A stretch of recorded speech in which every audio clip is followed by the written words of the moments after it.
Alright, I think it's working.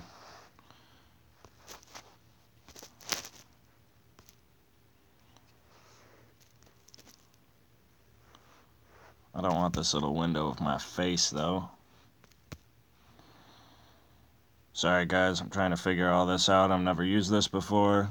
Thank you to Flannel Mess for showing us this little doodad here.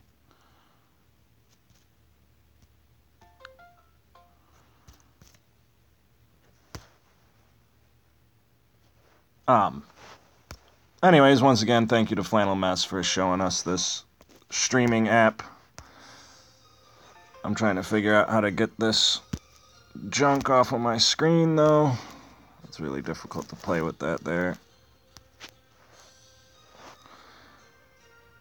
Anyhow, greetings, fellow keepers, to those of you watching. I can't really tell who's watching or who's not. He had his setup all fancy, but we're going to take a quick look at the Shikar Revenge campaign. For any new players who aren't familiar with this, there have been a series of previous Revenge campaigns. They're basically the 6 bosses from the traditional campaign put into a more difficult campaign, usually with some pretty good rewards, and usually with a very challenging end stage. The Korgan's campaign here and the Rack campaign, those were fairly easy in the finalist stage on Extreme. However, these two, which I believe were titled The Gathering Storm, and I can't remember the other one, but they were both very, very difficult. So we'll go ahead and check this one out. As you see, I haven't gone into any of these stages yet, so it'll take us a minute to clear through them. With any special campaign, traditionally you want to start out with your gold boosting teams right off the bat. And try to clear as many stages as possible with your gold boosters. Of course, there's a gold bonus for every first completion. Any stage that has a chest on it is considered a first completion, so that also applies to your daily chests, as well as any other shorter special campaigns like the Mystic and Spell Sword and things like that.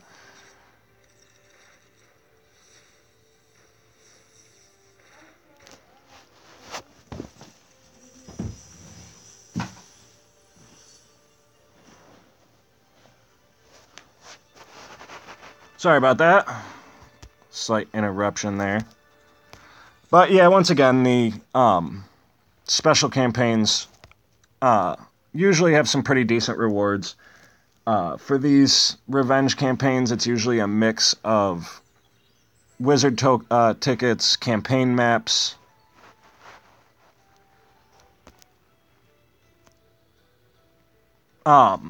soul stones, chests, things like that.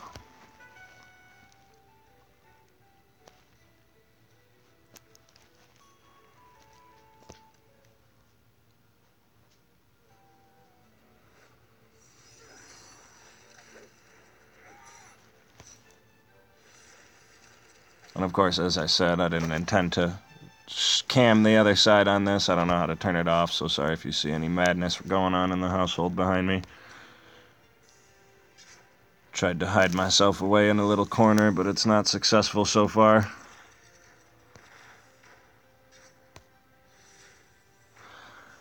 And as you can see, I run the Valkyrie in the front line here.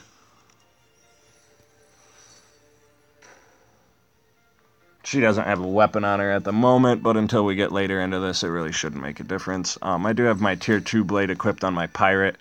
If you've seen me doing that elsewhere in tower attacks, things like that. At level 50 with the Tier 2 blade equipped, the Pirate becomes fairly viable in terms of PvE content and towers and things like that. Particularly his pistol volley. Usually when using gold boost teams, especially in things like towers, they can become really slow and pretty bothersome.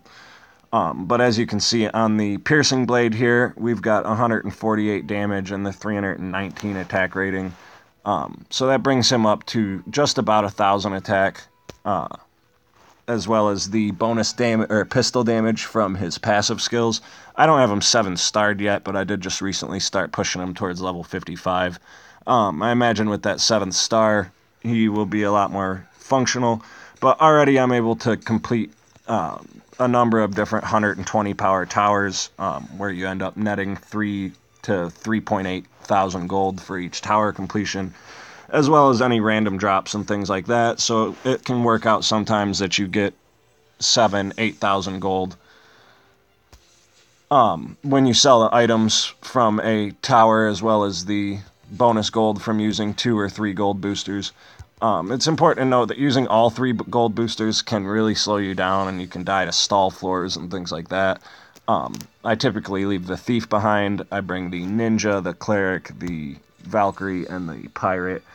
But for our purposes here, of course, like I said, we want to run all 3 boosters as much as possible because a lot of these stages are going to be fairly easy. For some of you lower level players, we'll go back through this as we've progressed to the end and have a look at some different teams that'll be easier for you guys to use.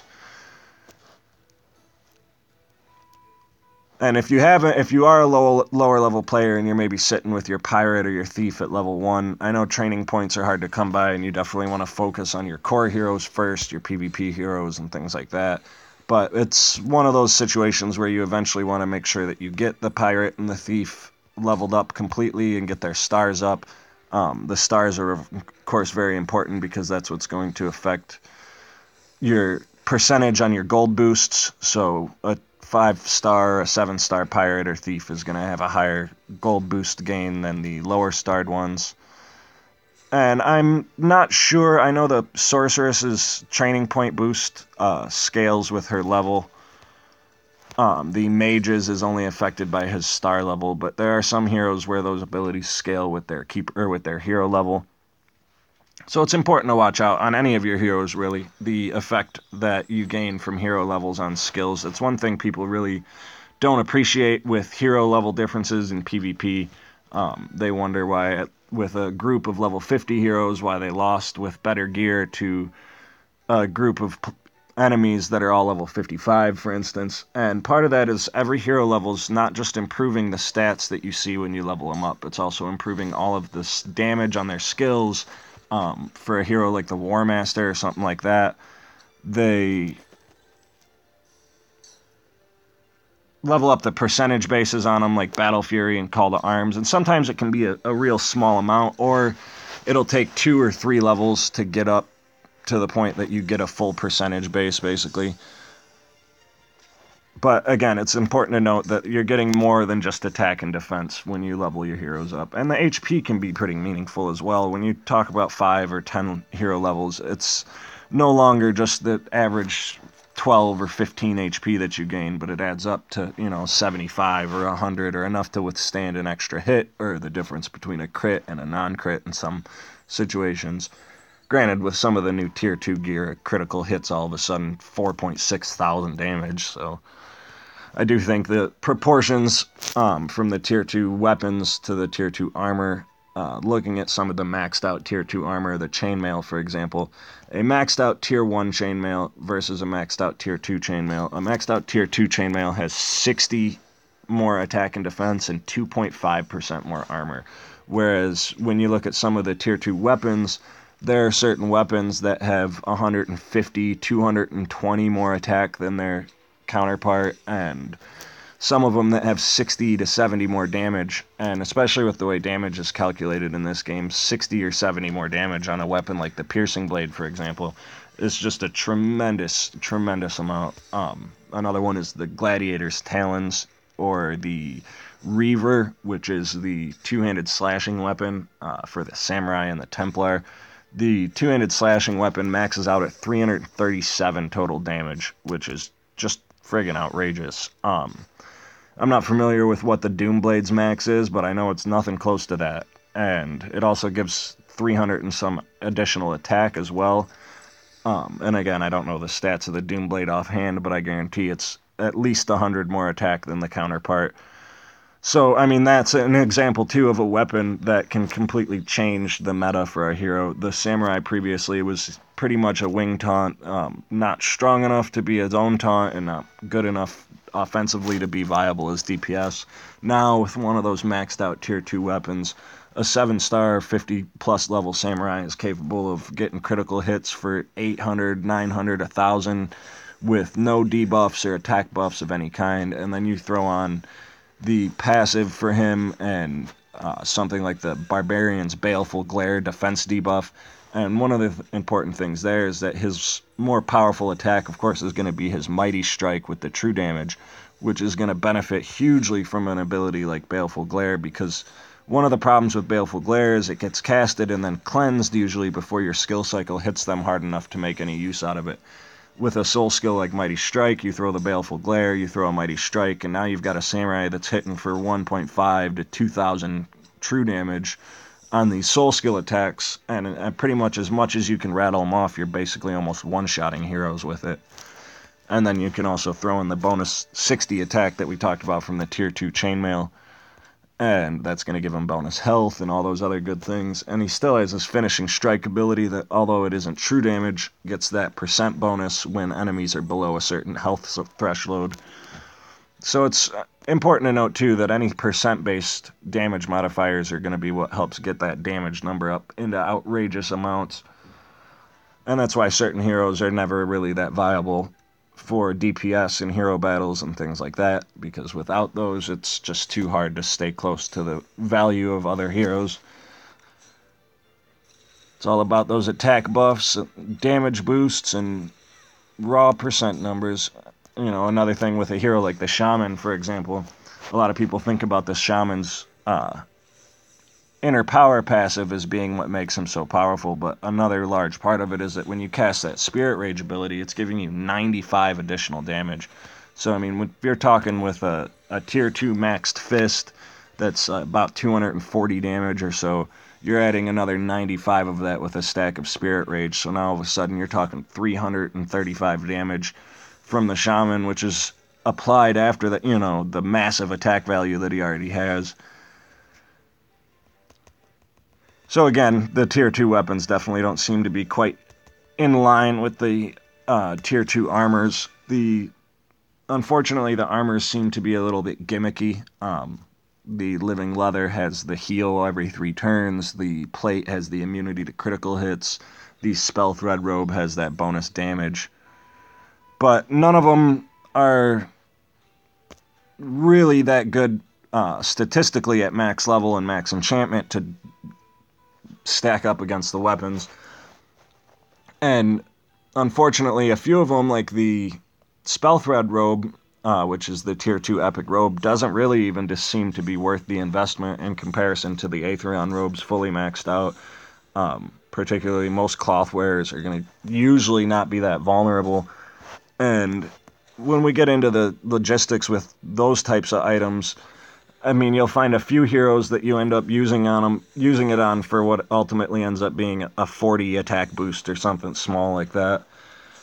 So I really would have liked to have seen the Tier 2 Epic armors without the gimmick abilities and just more based along the statistical ramp that the weapons had. Now, you guys might have noticed a couple of darker enemies there.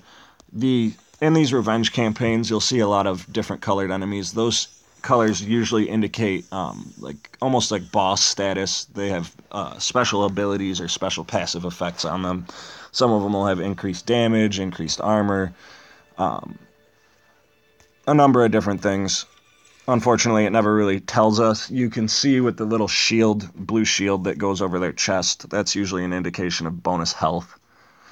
But in terms of other passive or statistical gains, we don't really get a chance to look at them. Now, you can, of course, always look at the individual enemies down on the bottom, but with these revenge campaigns, the guy who makes them, Rohan, who's a really awesome Ninja Kiwi employee, shout out to Rohan, of course, for making all of these for us and all of the other special campaigns. If any of you new players are unaware, he crafts all of those in a campaign editor. He does a really good job at making sure they're fairly balanced and setting good rewards for them. So, of course, all of you guys make sure you give your thanks to him, because without him, we wouldn't have these things. But again, like I said, seeing what monsters are in the bottom doesn't really help you that much, because they're all going to be different than their campaign counterparts. Most of these monsters all have special skill sets and special abilities, just like the shorter special campaigns we've seen, the Spell Sword and the Mystic. The Mystic campaign has the enemies who all cast a damage over time skill that lasts for 50 turns or something like that. And the Spell Sword campaign, of course, they all have self buffs to debuff with the Spell Sword. Now, it's important to note in these revenge campaigns, you'll sometimes run into super powerful buffs on enemies that the spell sword cannot dispel. And I'm not sure if it was the Gathering Storm campaign, but one of the previous revenge campaigns had some super, super buff enemies that were really tough to take out, and they cast shield allies and abilities like that, and they couldn't be dispelled.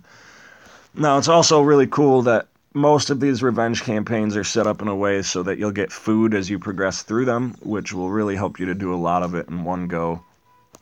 And of course, if you need to or choose to, you can always use gems. Whether you're on web or mobile, you can always click on the chests and check out the rewards before you go into these fights. And it's important to note too that there will be boss stages. If we take a quick look through here, this is a 19 chapter campaign, but there will be boss stages in here, and any boss stage is going to have higher first completion rewards because it'll have 5 stages, and they will have 2 loot drops as well. What's important to note there is that sometimes during these special campaigns there will be a stage that's better for farming whatever you might want to be farming than the traditional campaign, and it's not too often, but it does happen, so it's important to keep an eye out for those things. And you'll see as we start to get just a few more stages in here, the gold team will start to slow down quite a bit. Obviously, depending on your level and your heroes, you might only be able to take it a few chapters in. But again, you want to try and do it as much as you can without wasting any food. As soon as you hit a wall that you can't do it easily anymore, just switch to your better teams. Because, of course, you don't want to be wasting your food. But you definitely want to try and get as much bonus gold from everything you do. Daily chests, regular campaigns, special campaigns, catacombs. If you're doing something with your heroes, you should be trying to get bonus gold. Gold is pretty much the rubber band that they put on progress in this game. And even with gems and things like that, you could have unlimited gems, but you're still going to end up needing millions of gold in the long run. So you'll see a lot of players lately that farm tower attacks if they do buy gems or go through a lot of gems. That's usually going to be your best overall return. In terms of gem investment, of course, if you need crafting materials and void cores and things like that, you can always buy those. If you didn't buy your gems during a sale and the only thing you need is void cores, you're better off buying the void cores straight up for $5 or $10 for 4 of them or something like that. I mean, basically you end up getting for $50 20 void cores, which during a 2x gem sale will get you that anyways, but at regular gem prices is only going to get you 1 Master Craftsman pack. Now, if you're like me, you don't have any steel or wood or anything like that, so you need the Master Craftsman pack every time.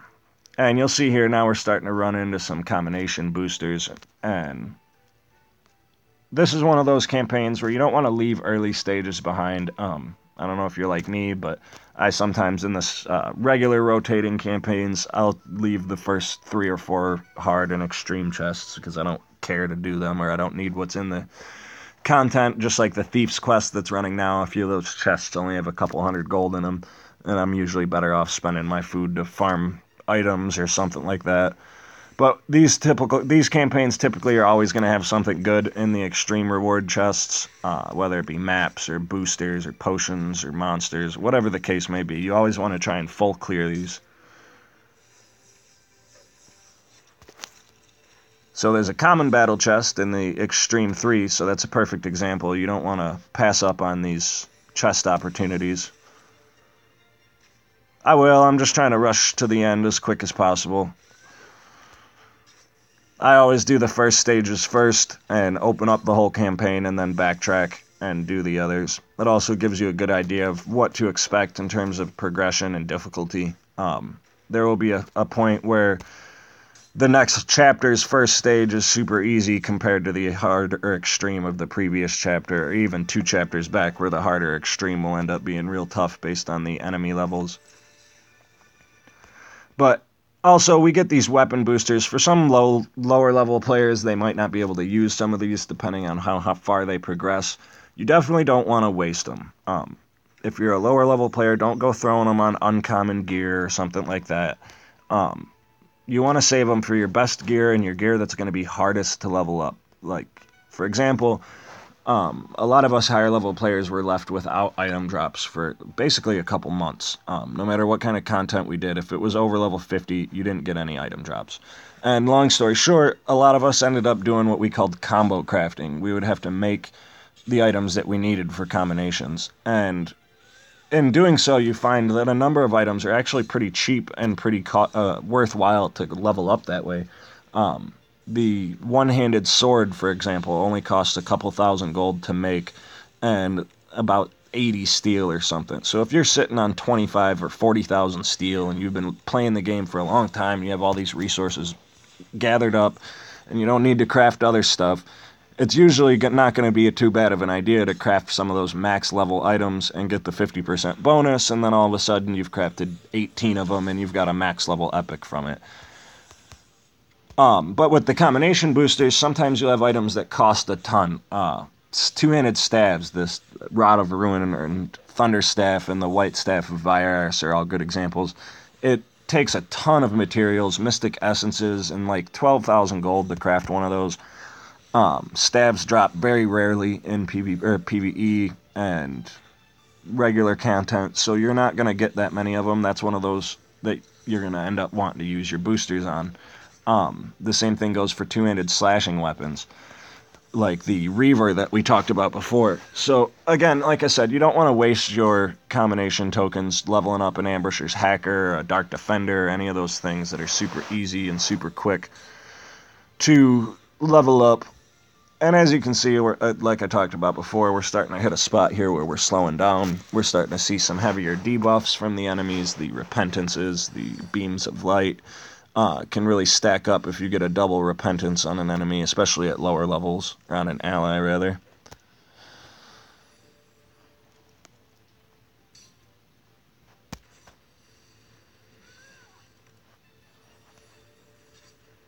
And it would probably help if we had a weapon on the Valkyrie, but so be it. She gets her percent bonus to lightning damage at least, and her base stats are fairly high.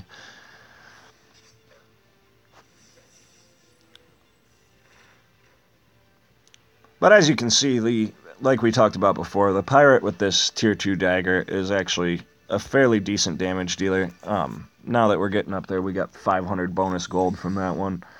So again, like I said, making through as many of these as possible with the gold boosters is really going to add up, especially in a 19 chapter campaign, or a 19 stage, or floor, or level, or whatever you want to call it.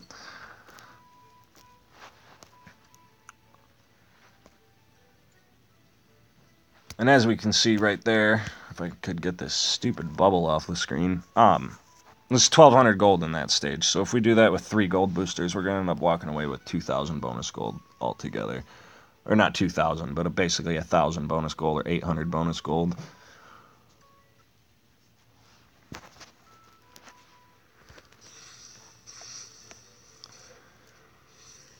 Now we'll see some of these that start to become a little more pervasive with the abilities as well. As you can see, he's set this one up with a number of stuns, the dodges from the Dark Mist. Enemies that use Stunning Blow are actually going to just beat themselves up on my Valkyrie, so that's kind of neat. But, of course, these will become a lot more difficult. We will eventually have to switch to another team, and of course our team will probably be based around the Valkyrie and the Ninja, which is how I usually approach most of these revenge campaigns and special content. It's important to note, too, some of the earlier campaigns, most of those are getting phased out, but some of the campaigns weren't created with the Valkyrie in mind because she didn't exist at the time. There are a few places where her counter abilities and on-death abilities can become very, very valuable.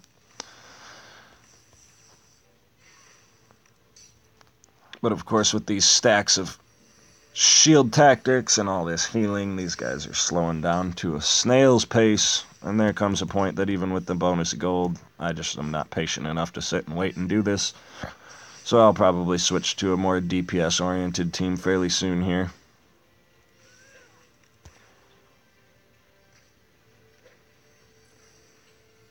They're just so dodgy,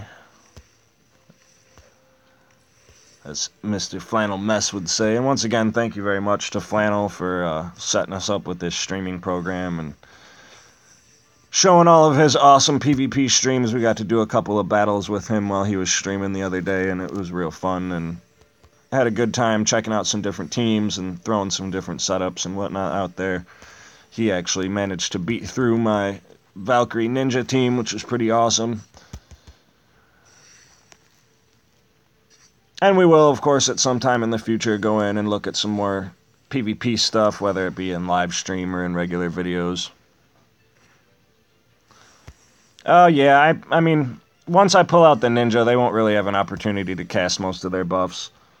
But we will check out the spell sword eventually if we need him to.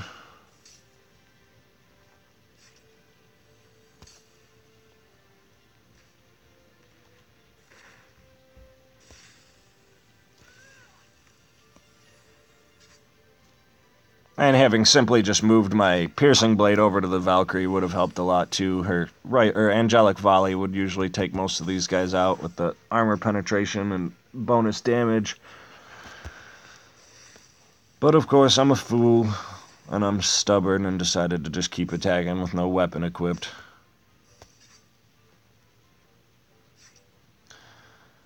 And you know, I only shared this on Discord. I didn't have the ability to share this on Kong Chat, so I don't know if any of you guys are able, if you'd like, to go send this link over to those Kong players in the different chat rooms and let them know that we're showing this content on here. And of course, I will save the video afterwards and post it up on the channel for people to check out.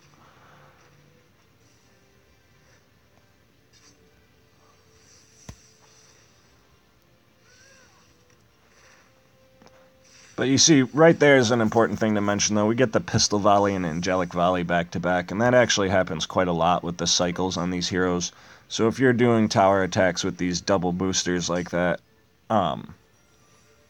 it really works out for you well when an enemy has a wall and you get that angelic volley and pistol volley to both go off at the same time. And like I said, I always use the ninja in that bottom slot, regardless of who else is in there. The ninja's a mainstay in my tower attack teams usually. But with the ninja in there, you get that skill disruption from his poison smoke bomb, so you're going to get a lot of those volleys off, a lot more than we're seeing right now without that individual disruption. But you see, even these lower level mobs are pretty pervasive, even without a weapon equipped. She might not have any armor equipped either, but even without a weapon equipped, they managed to get my Valkyrie to quite low health, which usually never happens. In the regular campaign, you just steamroll through enemies this level. So like I said, they have a lot of different unique abilities. They're much, much different than their regular campaign counterparts. But they persuaded them to put this campaign editor out. This is quite a while ago now.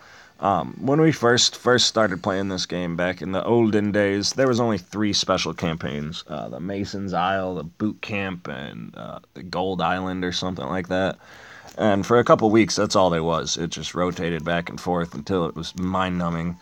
And eventually, Rohan and the others persuaded this campaign editor to be made, and now that we have it, we get to get all these awesome extra campaigns, and the rewards really give us a pretty decent boost. But let's, we could probably just leave it like that. But we'll bring in the more Masty just to get some extra call to armses. Give that back. It's the only one.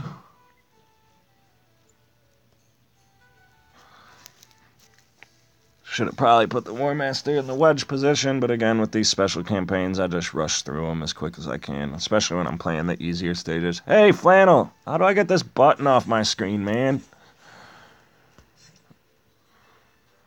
Awesome. Awesome. Any of these that give epic chests are super, super awesome. A number of players I know have a lot of keys stacked up. I personally don't do very much hero battles or Wizards Chosen, so I always have a ton of keys and no chests. So I'm always really happy whenever there's any epic chests in here. Yes, indeed. Nice samurai flannel. I'll have mine one of these days. But yeah, like I was saying earlier, if any of you guys missed it previously, I always use the Valkyrie in special campaigns, revenge campaigns, anything I can. Any opportunity to show her off and make use of her Light of Wrath and her on-death abilities, whatever the case may be. The Valkyrie's probably my favorite hero in the game. And of course, being a gem purchased hero, I know a lot of people have put off purchasing her, or have saved up the gems and aren't sure if they want to do a crafting pack or get the Valkyrie or whatever the case may be. I will tell you, get the Valkyrie as early and as soon as you can and start leveling her up. And if you're a lower level player, she'll have some value for you across the board as you level up. If you're a higher level player, it's going to take you a while to get her there, but once you get her maxed out, she's just going to be amazing. Like I said, she's one of the best all-around heroes in the game, in my opinion. Well, I'm not going to deal with all that, but we'll figure it out for next time, Flannel. I didn't know it was going to cast my face like that. So everybody's lucky I wasn't butt naked.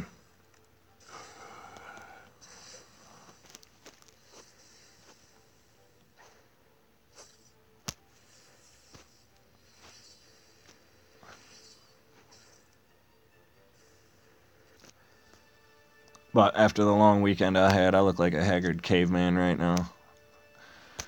So I'll keep my face hidden tonight. The food bonuses in here are definitely excellent, though. And as you guys can see, things were much different that go around with the ninja added and taking those boosters out.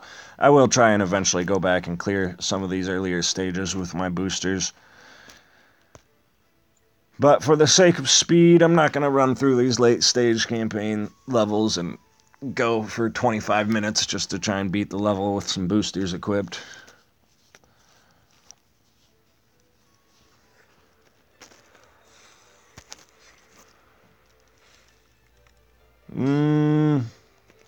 That sounds too difficult, Flannel. I don't want to break it.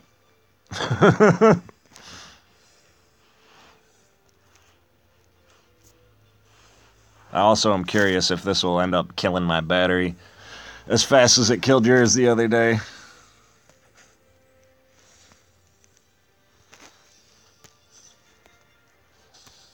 See, look, now I can't even get it to go away. I broke everything, man.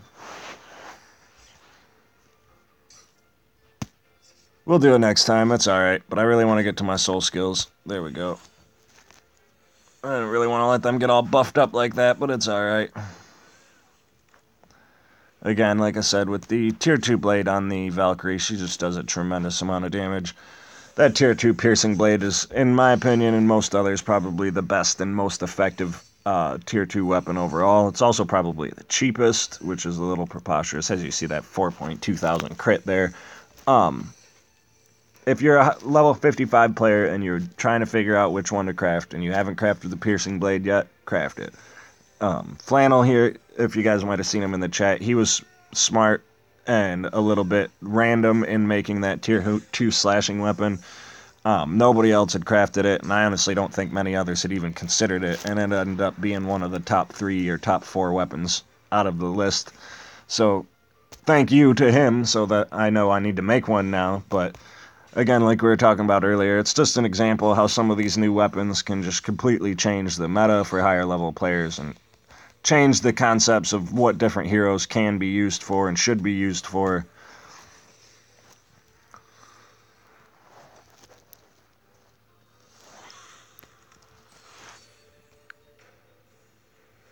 Aha! That's it.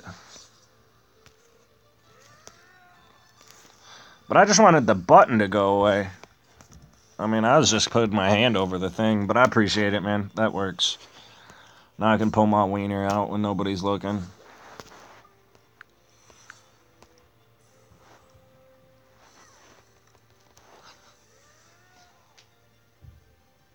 But yeah, like I said, I didn't have the ability to get on the Kong chat, so if any of you guys are able to, if you want to send that link over there, I'd really appreciate it. I know there's a number of Kong players that I'm sure would like to see some of this stuff.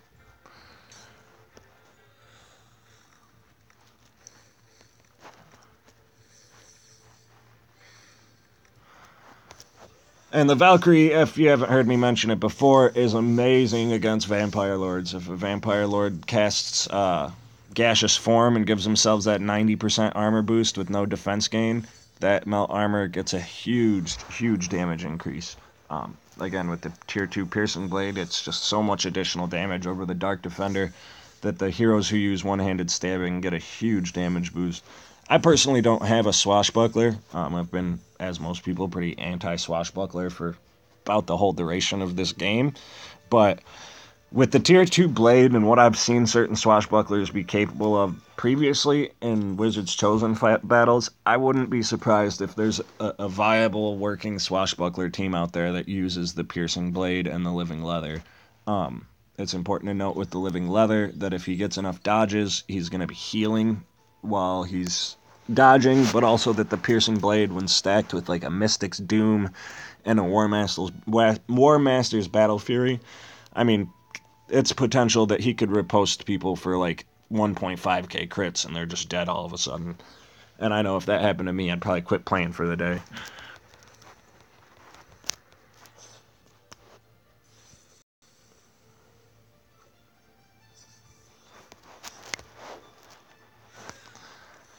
But that time we weren't screwing with buttons, and as you can see, once you get that poison smoke bomb off, you get a little bit of extra time to take your turns, and without all these crazy buffs and whatnot that these guys were casting, most of our heroes will just one-shot these enemies.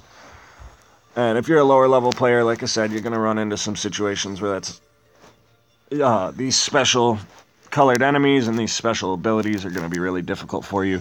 So like I said, we're going to make sure we go back and look at some specialized teams for all these stages for different level ranges and different ways to survive, whether it be paladin combos and defense combos with the War Master, or this or that or the other thing. Now, it does appear that because that was such a theme early on, using the Knight and the Paladin, or the Knight and the War Master, to just turtle the heck out of the enemy and boost your stats forever while healing, Rowan has tried to craft some of these to prevent turtling, or to prevent going too slow on a turn. And some of that you'll see with abilities like this Refreshing Brew, or like in one of the earlier stages where they also stack shield tactics. There's another campaign where a lot of the enemies cast Overload repeatedly. So there's going to be a little bit of a fine line where you want to make sure that you're putting out enough damage and have enough survivability to make it through these stages easily.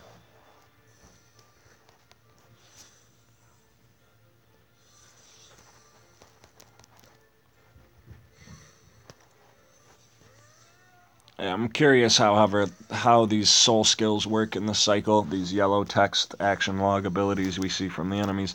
That's something I haven't seen in a previous Revenge campaign.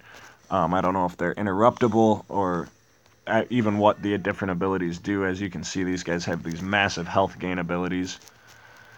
And my ninja's like permanently polymorphed somehow, but we'll cleanse him in a moment here.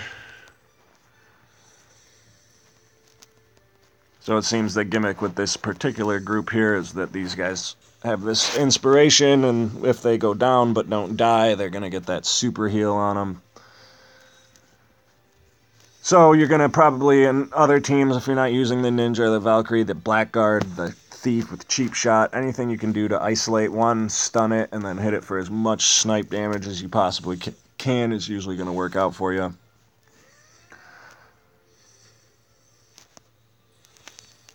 But usually in these special campaigns, when they have like a gimmick monster like that, it's usually going to be best to take those out first. And of course with the Valkyrie's counter, if we get hit with certain abilities, even while guys are stun locked, she's going to help to deal damage to those guys.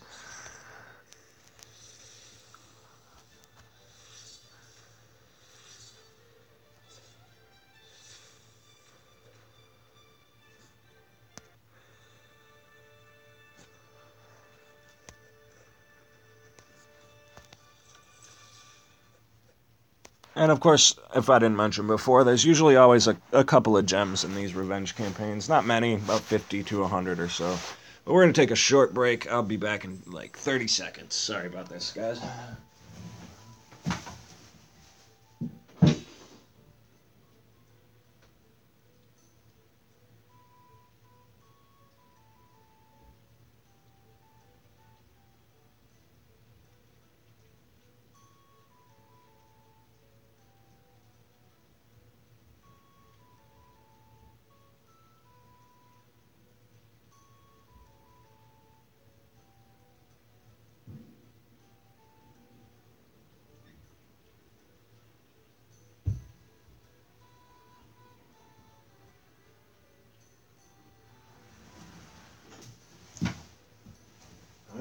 have returned. My apologies. Almost peed my pants there for a minute. And we're coming up to the final stage here. We're on 18, so 19 will be the next, and we'll hopefully get to the boss and defeat them and gain our trophy. For anyone also who's not aware, all these revenge campaigns come with a trophy monster. Well, that's all they have been previously.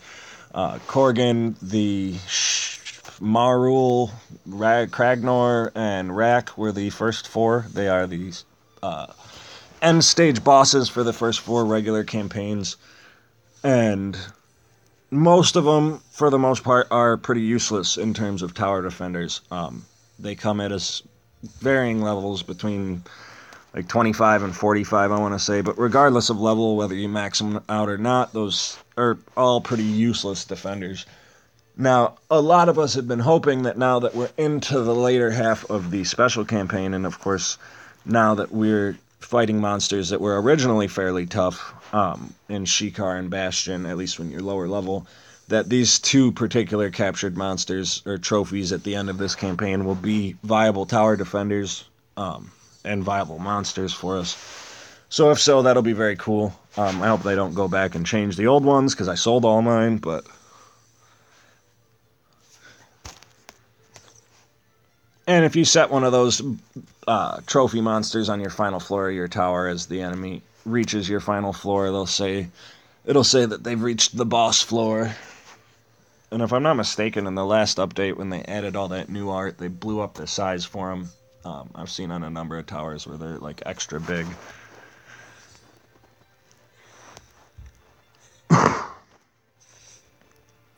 Excuse me. And we'll just throw as many smoke bombs as we can. Any of these 9 enemy stages where they're just packed in there and you don't get very many turns, you want to throw in as many smoke bombs as you can. Eventually you'll catch a smoke bomb and with a call to arms right next to it, and that'll open up your skill cycle for you to get all of the turns.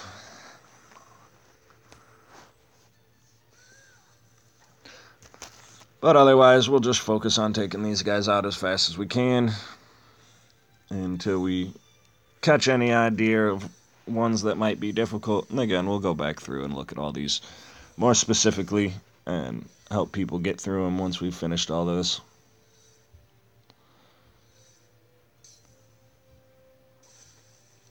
Another great thing about the Valkyrie in these special campaigns is there will be certain areas and certain stages that seem like they're almost designed to slow your skill cycle to a halt and slow your soul energy generation with it. So as soon as the Valkyrie's Light of Wrath comes up, that's always going to give you a very welcomed and much needed boost of soul energy.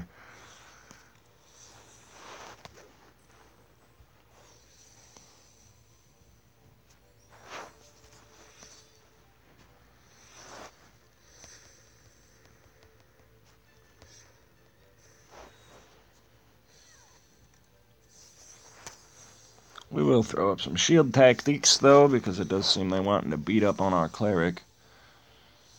Even though she's got her king hammer and everything. So I wouldn't be surprised if some of these stages are pretty difficult, especially for some lower level players. But it's important to note if you're somebody who is a lower level player that's watching me, I am, as you see, using some tier 2 equipment and 7-star heroes, things like that. So if I make some of this look way easier than it is for you, those are the reasons for it. But usually there's going to be some strategy or means to get past this stuff. You don't always want to just replicate what you're seeing me do right now, because right now, like I said, I'm just trying to rush through these as fast as it works out for me personally. For everybody, depending on their heroes and equipment and whatnot, there's going to be a different strategy that works for you. And as we see here, we have reached the boss. This is Chapter 19 against Shikar, the Vampire Lord. And it looks like there's a mix of different enemies that Rowan has tweaked and worked with. Obviously, we can expect some debuffs. No, the Valkyrie is only available from gem purchases. If I'm not mistaken, it's like 2,700 gems, or you can purchase her for $19.99 for just the hero, or there's a pack that's like $30 and it gives you 3 stars and some basic equipment for her. But what you can do, well, if you're on web, you might have trouble with it, but of course, any ability to watch ads, whether you're on web or mobile, is going to help you net some free gems. Sending preferred heroes on some of your missions, particularly your gold mission. Now, it's important to note, too, if you're a lower level player, you don't want to waste too much of your preferred mission, or too many of your heroic missions just doing preferreds. You want to try and get as many stones as you can there from epic heroes and super rare heroes, because those are going to be your slowest stones to obtain. Of course, if you ever get epic preferred heroes, that's going to work out the best for you. But that golden mission is going to give you 20 gems every time for the preferred hero.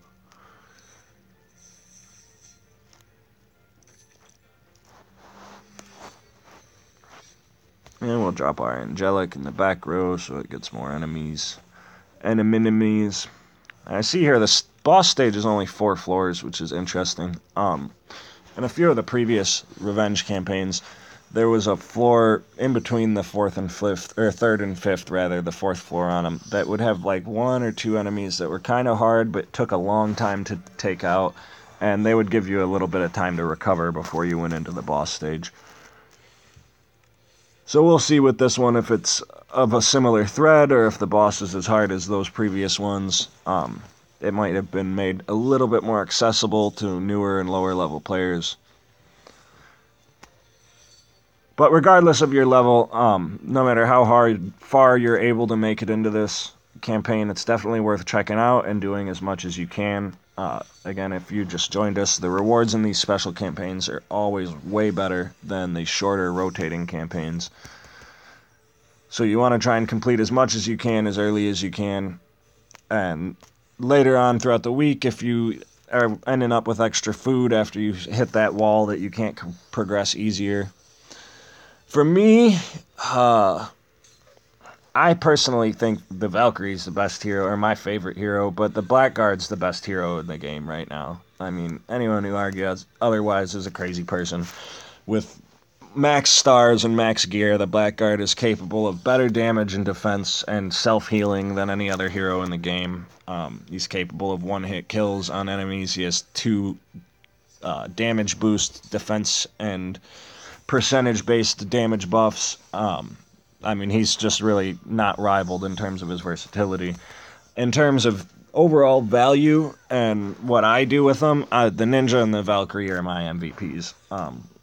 For a lot of the higher level players, the Ninja's really broken into the scene as a high-end PvP hero. But the Valkyrie as well, both of them just offered unrivaled utility in my opinion. The poison smoke bomb from the Ninja is such a tremendous disruption to the enemy skill cycles, and the Valkyrie has her Light of Wrath, she has the Shield of Wrath, she has her Volley. She's another hero that, like I said, has a ton of versatility.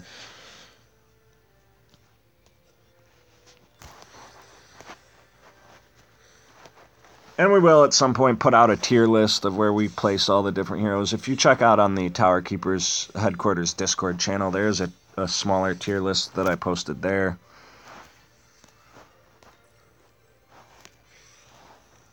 I probably should have put her on Death Burst on, since I'm using her to tank these.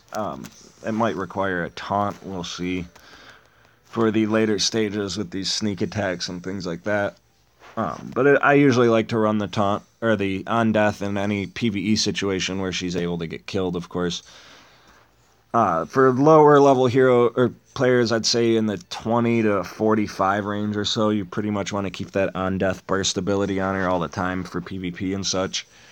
But once you pass the threshold of having epic armor and a dark defender or higher stars, she's not going to die often enough for it to matter. And when you're facing so many enemies and so many opposing players with high magic resistance, the fire damage on it doesn't do enough to be worth it anyways. But in PvE situations like this, what it does do for you is, if she happens to die when you don't have soul energy, it gives you usually the soul energy you need to revive her, so you don't get screwed and stuck in a situation where you have no tank. Of course, if you're using the knight or something like that, and he goes down and you don't have soul energy, you might end up getting wiped out. Now, for the most part in these stages, these revenge campaigns, my first walk in the door strategy is always to target the boss right away. I've never really been sure. They can pause it and walk away for like a day, so it might be that. It might be that the game crashed for them on their rewards screen, which happens to people sometimes. But I have always wondered what that really was myself. Like I said, I think it's a varying number of things, either the tower attack taking too long, or some problem with the server or the replays, or again, like I said, that their game actually crashed and they didn't really win or didn't really get the rewards.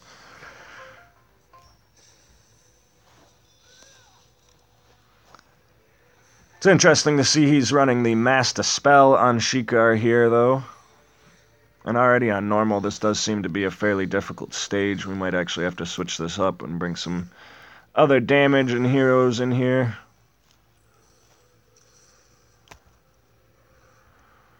And he is just healing the bejeebles out of himself.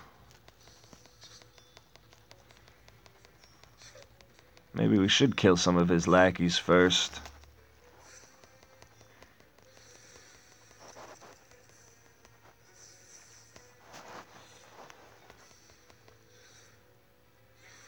And you'll see here, if she does die, that's a perfect example of why I wish I would have had the on burst on, or on death burst, because I would definitely have had the soul energy I needed to revive her. We might end up actually dying on the easy one this time. But that is okay, we shall prevail. We just needs to do a couple of changes, of course.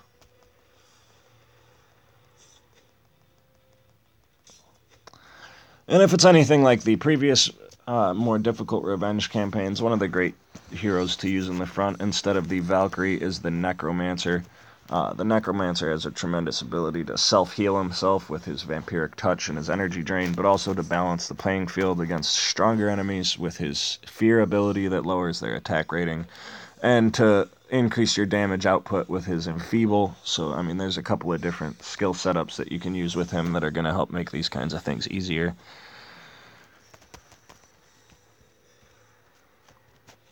But the debuffs are aplenty, and the damage is much. This is definitely a pretty difficult campaign, which is very welcomed by me. Some will probably be a little frustrated. Again, it's important to note that just make it as far as you can, and that's going to be the best you can do. And you're going to get better rewards for it than if you didn't do anything, so... Although I do understand it's super frustrating to play a game and there's some kind of content in one way or another that you just can't complete.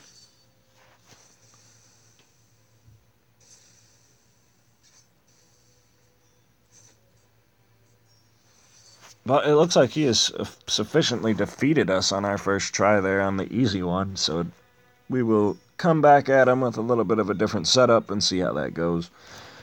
I'm unaware if the buffs on this final stage can be debuffed by the spell sword. Again, like we said in some of the previous special campaigns, they weren't.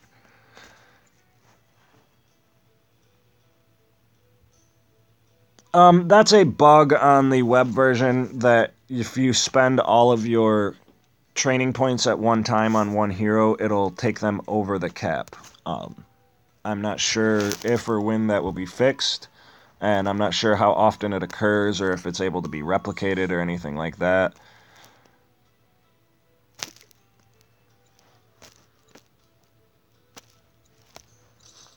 But we'll throw the Necromancer in here. We'll put the Ray of Enfeeblement, the Vampiric Touch, and Fear on him.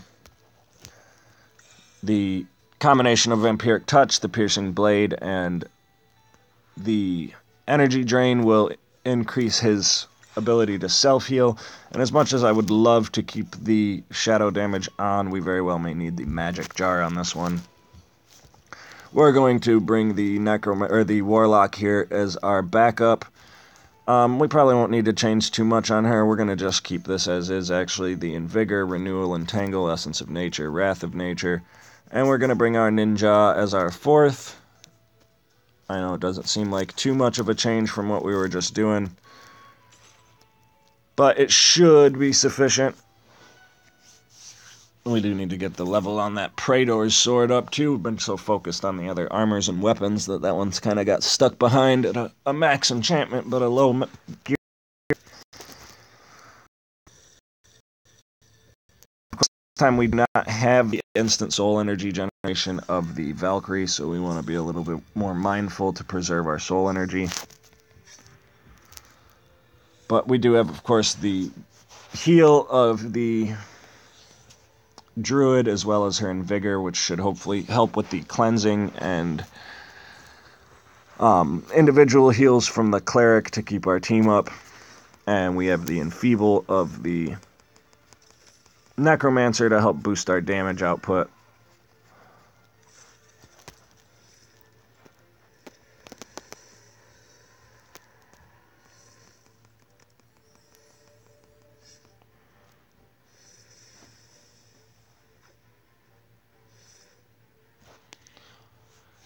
But man, all these buffs are bastards. If we don't have any luck this time, we'll give it a run with the Spell Sword and see if they're dispellable. Like I said, a number of these buffs haven't been dispellable in the past. So if you've done it already and you know they are, let me know, please, before I go try it. And it's also important, I don't usually pay as much attention to the skill log as I should, especially when there's this many enemies, but we saw this guy here just casted Avenge. Some of these Avenges can be like massive AoE Avenges and whatnot in the special campaigns. Again, it's important to note that not all and almost none of these abilities will behave the way they normally do in the game. See, we just managed to eat that Avenge, though, while healing ourselves, which happened to work out fairly well for us.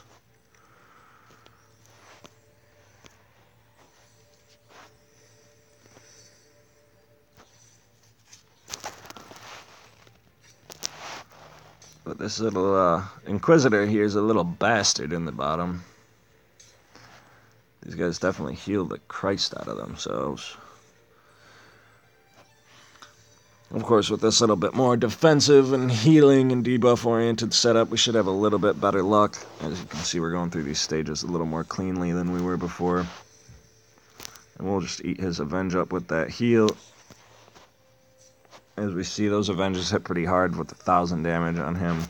Of course, the higher level Aetheron robes are going to help a lot. The Piercing Blade does have its enchantments all the way up, but it's important to note that the Dark Defender is probably a better tanking weapon altogether.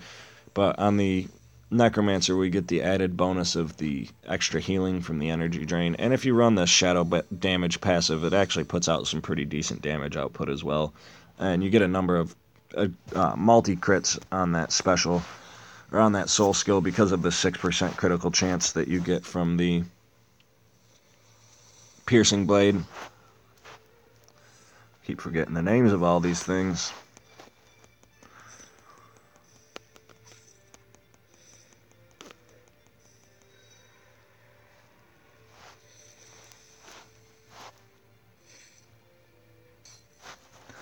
Tell you what, though, these monsters heal themselves like crazy. So you get them one hit away from dead, and then they're back to full before you get there again.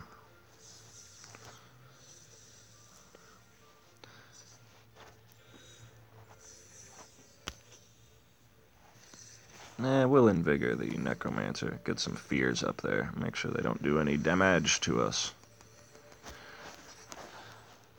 We'll try and stun as many of these guys out of their cycles as much as we can, but it looks like they got so many of these soul skill abilities that it's very hard to disrupt the cycle the same way as you were able to in previous campaigns. I wonder how much of that is working by intention. Of course, I'm sure the creator of these campaigns has a look at the way people beat them and tries to change the strategy for each, which is, of course, much appreciated. Oh no, we wanted to switch that. Oh well. It's always good to have a damage over time around, though, when there's enemies that use that Defy Death ability.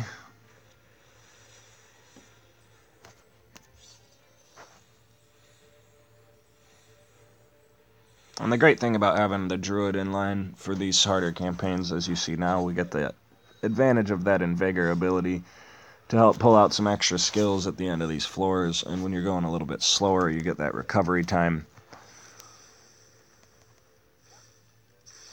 Oh no! Super polymorph. Super attack debuff. Jeez. Just going crazy on me.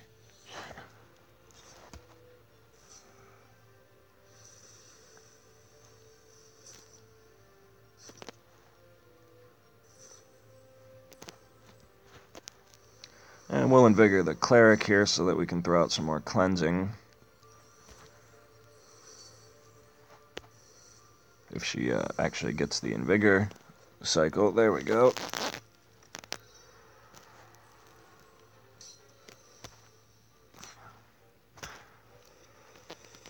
But as you can see, like we talked about, the heal with the piercing blade equipped, or the energy drain, the soul skill for the necromancer, works very, very well.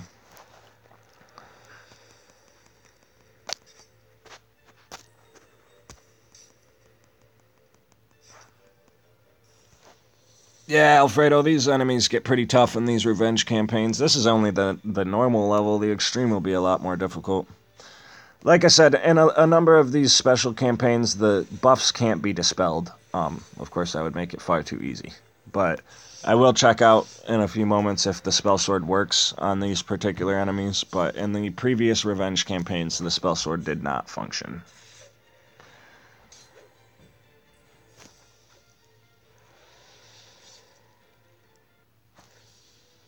But now that we've gone through this once, we've got a little better idea of what to target and how to go after this first stage, so should work out a little bit better than last time.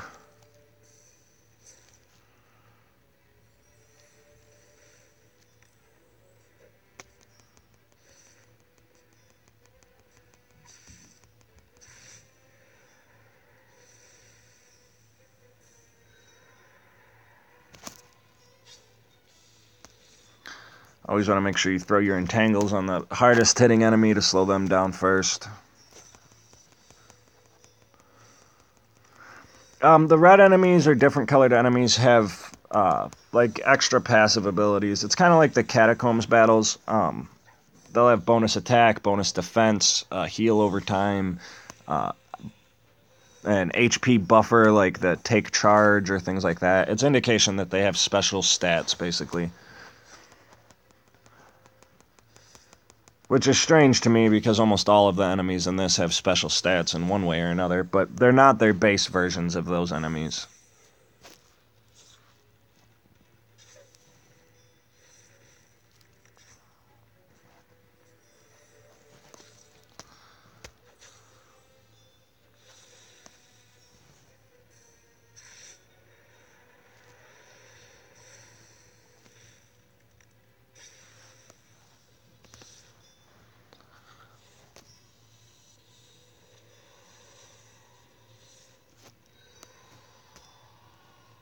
Again, like I had said, the great use of the necromancer here is his ability to self-heal.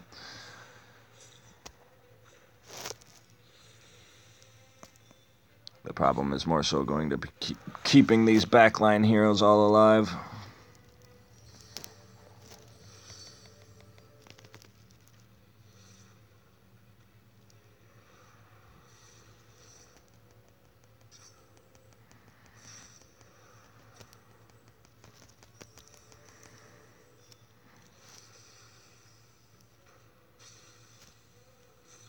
And really, I haven't quite determined a proper targeting order for these enemies yet. I'm really just taking out whoever's dying the fastest.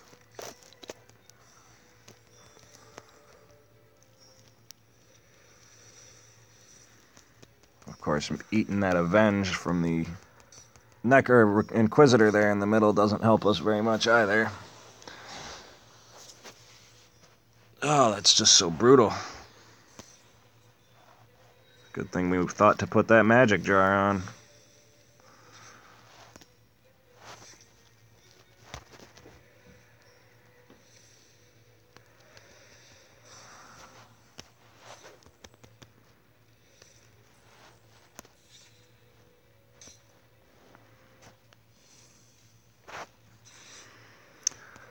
Well, I'll give it to you, Roland. You made a pretty sweet one this time. This thing is a pain in the butt.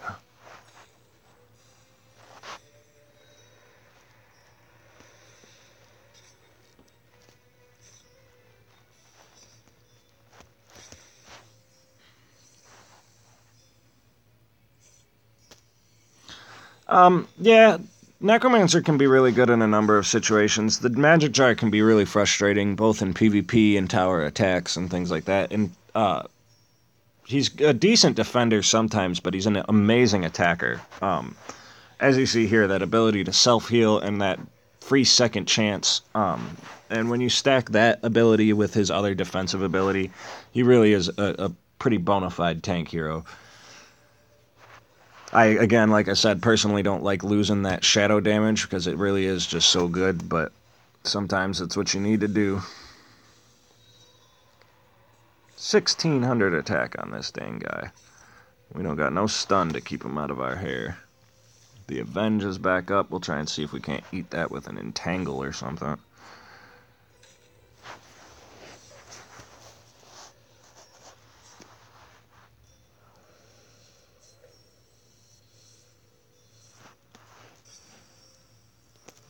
But man, this thing's a pain. Oh no! He's got the Avenge up. Dang it. Oh, it didn't hit us. Amazing.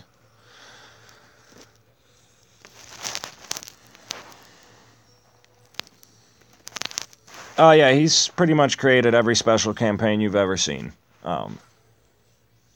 As far as I know, he is the campaign man. Oh no, I know these look impossible, and a lot of these late stages are going to be geared to 50 plus players only. But they usually have a gimmick. The Gathering Storm, for example, I beat it with the Ninja and the Necromancer. I think I beat it with the same team, actually. But it's all about being able to survive and sustain yourself, timing out where the abilities are coming from, what the most powerful enemies are. I'm probably attacking these enemies in the most ass-backwards order I possibly could. Like I said, it's my first run-through, so I'm still trying to figure all this out.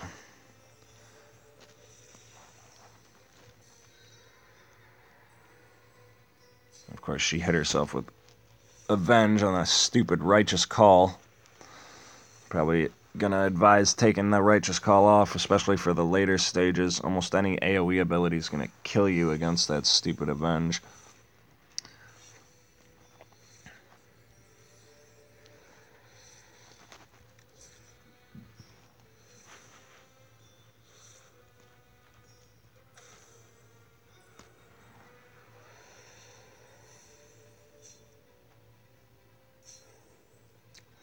But yeah, hard and extreme is probably going to be a pain in the you-know-what.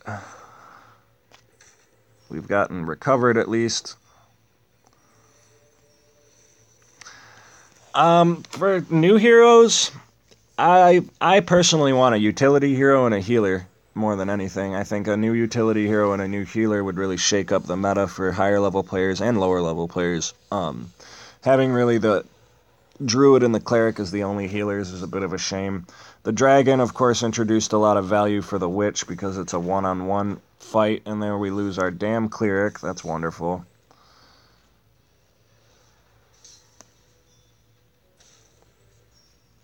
That's really frustrating to lose our Cleric right at the end of the fight like that. Might have to just bring some damn potions into this battle. But now that we have no cleanse, this is going to be a real tough fight.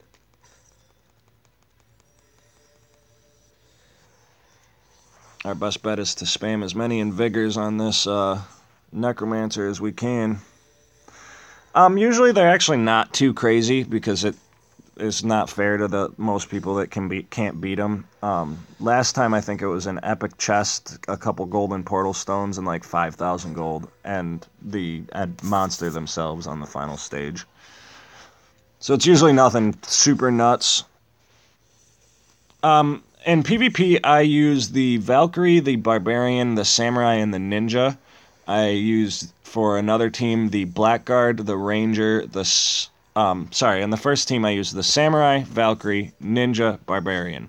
Second team I use the Blackguard, the Spellsword, the Mystic, and the Ranger. And the final team I use the Knight, the Shaman, the Cleric, and the War Master. But I am going to go in at some point here and make some different videos on PvP teams for different level brackets. Those teams are based on the opponents that I face every day, the people that I know what they use and how to counter them and where to place my teams respectively. Whether you're lower level or higher level or mid level, it's always going to change based on who your opponents are and what they're using. A couple just basic things to cover is that there's always going to be certain heroes that you want to have in the front line, and there's only so many of them. Yeah, the Thief, up until about level 45 to 48, the Thief is a tremendous single target damage dealer in PvP. But yes, we have done it. That was the first stage, and we get a Void Core and 15 gems. Woohoo! And we can at least check out the hard stage rewards now.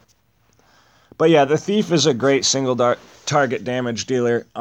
He's also, it's notable to mention that he has access to the first epic weapon you can get, the Ambusher's Hacker at level 37. Him and the Barbarian both should be pretty high value heroes for characters in those levels. So as we can see here, we get some gold boosters. I don't know if it'll let us see what level they are. No, they're probably level 50. Looks like one of each armor, machine, monster, and weapon, as well as 2 void cores. So I wouldn't be surprised if the final stage is simply like 4 void cores or 3 void cores and Shikar. So again, if you aren't able to actually beat these, I wouldn't be too upset. I think we're totally tapped out on potions from the Dragon campaign.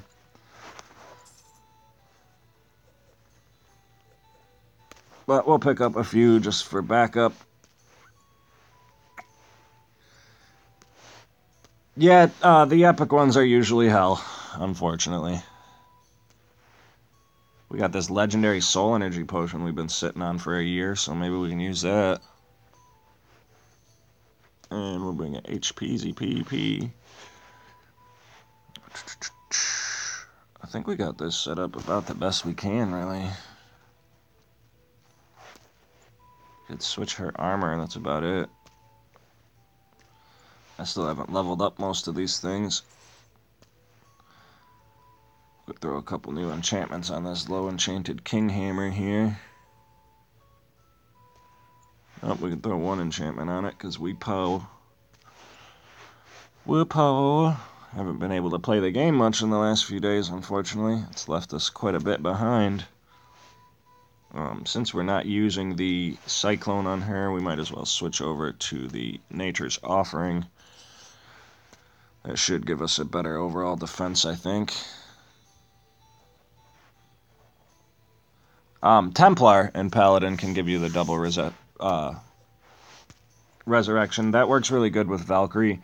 For this, I don't personally use Templar in these kinds of missions. He doesn't really have much offensive value, and he's just eating up a spot. The only will bash the for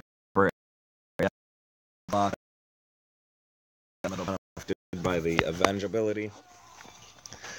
But again, if I am able to keep my backline heroes alive and keep my Necromancer from losing his magic jar until the final room, it shouldn't be too much of an issue to beat this on hard. It'll be extreme that becomes the real pain in the ass. And not wasting this legendary potion that I brought just for the fun of it.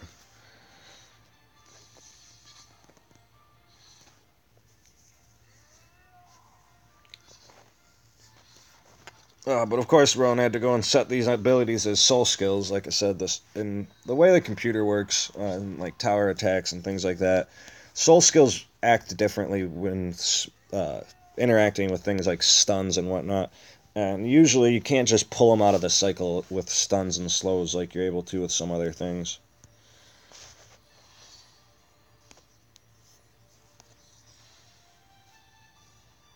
So the guys that have these abilities, they're just going to go off and go off and go off. And these Inquisitors, special powered-up Inquisitors, whatever you want to call them, well, they're bastards, let's put it that way.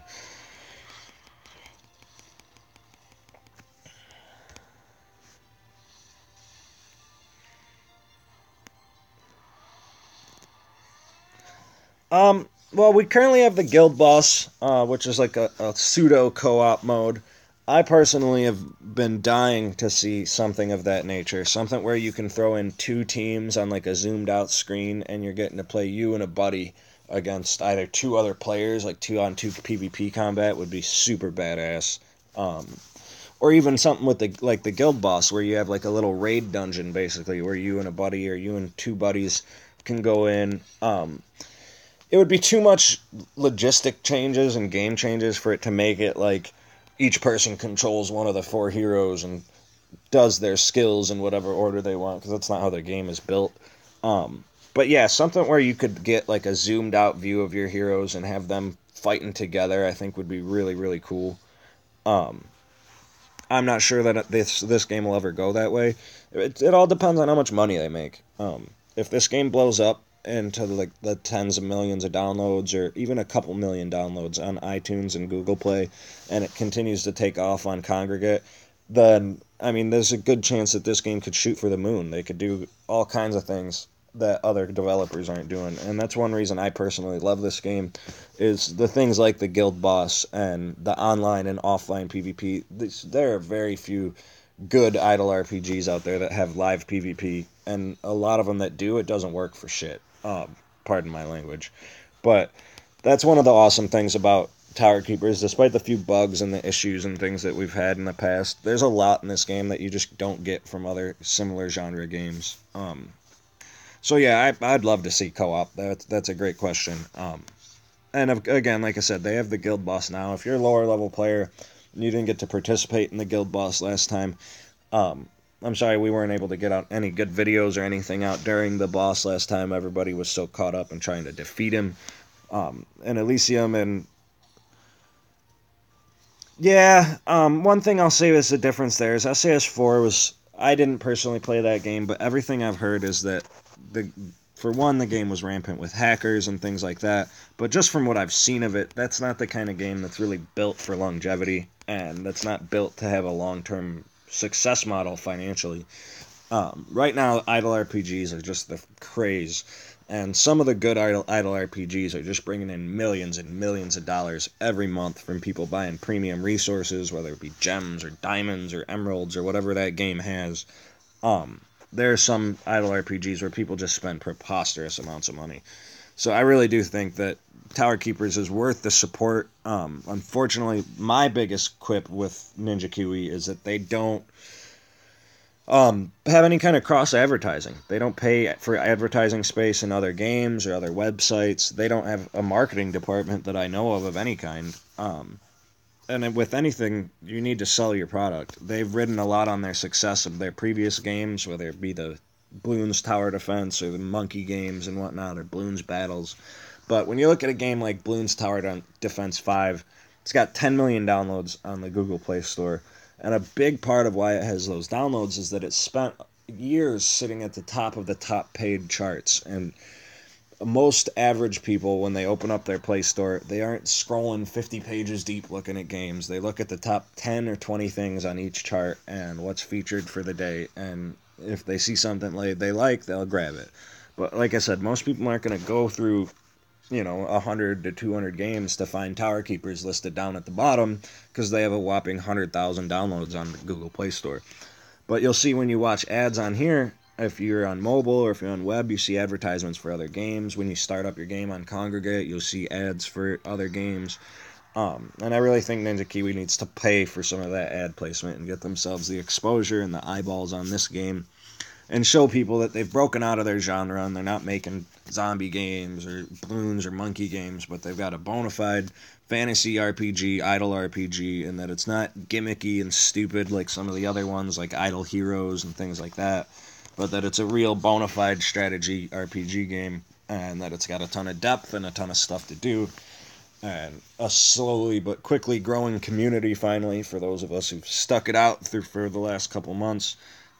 If you're a web player, you might not know this, but this game was on the brink of extinction not too long ago, and the Congregate players and a little bit of a surge in the mobile player base really helped to save it. And now that there's a number of people spending money on the game and the game's starting to improve and spread, of course we had the 1.8 or 1.9 update that brought a lot of very welcome changes to the game. Things are starting to take off again. And now that that's the case and all the bugs are fixed, everything, like I said, Ninja Kiwi really would be smart to take some of the money they're making off of this game and off their other games and start paying for some proper advertisement. I mean, shoot, if they could get even TV spots in their local area in New Zealand and Australia, but if they could get TV spots in the US and in the UK, I mean, they could make this a 10 million download game on iTunes and another 10 million downloads on Google Play.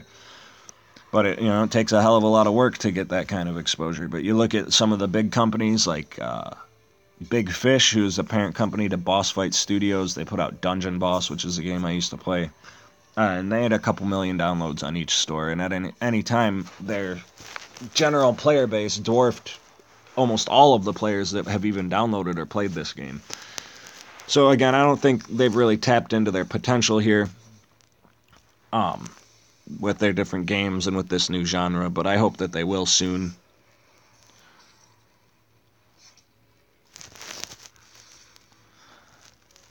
Now, one thing to note too, I didn't have any issue with it going into this floor and this run, but any of these boss stages and any special campaign, the stage leading up to the final stage, even if it's in the regular campaign and you're a lower level player that's having trouble, you always want to try and enter the room with a full soul energy bar and with all of your soul skills available and with as many heroes at or near max health as humanly possible. Not doing so is usually going to result in death.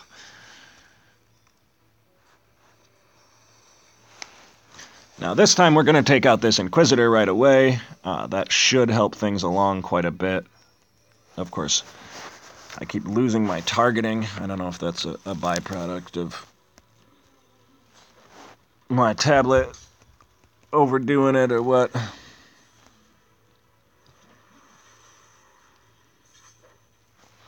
I really do. I mean, I don't know about a Kickstarter or anything like that, but I think that with the right growth and with some little stuff, like you said, like co-op, and there's just a number of different things that they could do, and with the right minds in the community and the right thought behind it that they could do, I mean, it could just be something special. It could be something that's not out there.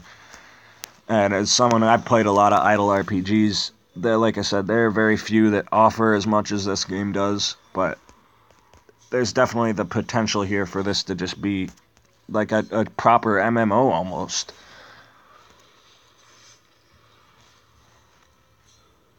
But I do think they're a ways off. I think that there's a number of things, if you really want to expand and change it like that there's stuff like expanded loot tables and making the lower levels items more viable and feel more like Diablo-like, so to speak, where there's going to be items all across the board that are going to be valuable for one reason or another. And right now we really get that feel of, well, you'll use this for this, and you'll use this for this, but that's about the only thing you're going to ever use these items for.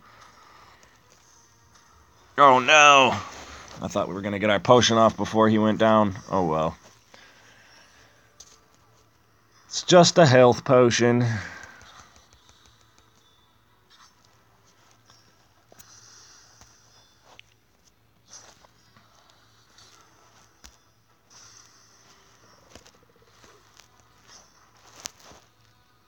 Now, of course, this is the first time I've ever live streamed anything. Of course, let alone Tower Keepers. I know Tower Keepers isn't exactly a game people live stream like crazy.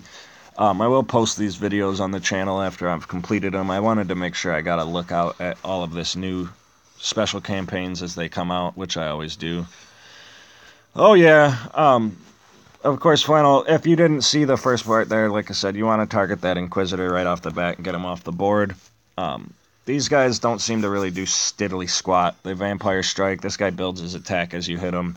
Throw an Enfeeble on him, fear him as much as you can, and you should be alright. But that explosion from Shikar is what's crazy. I'm not sure what the actual attack ability is there, but it's tough.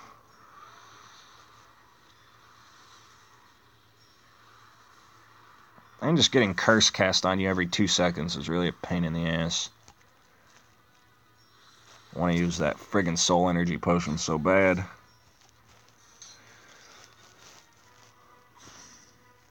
Just staring at me all orange and pretty like.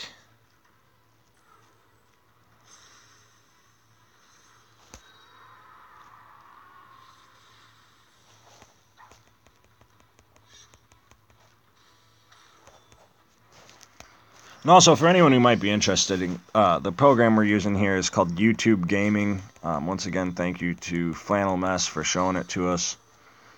But it allows you to stream right through your phone or your tablet. You just download the program, and you choose which app to open, and it'll start playing from there.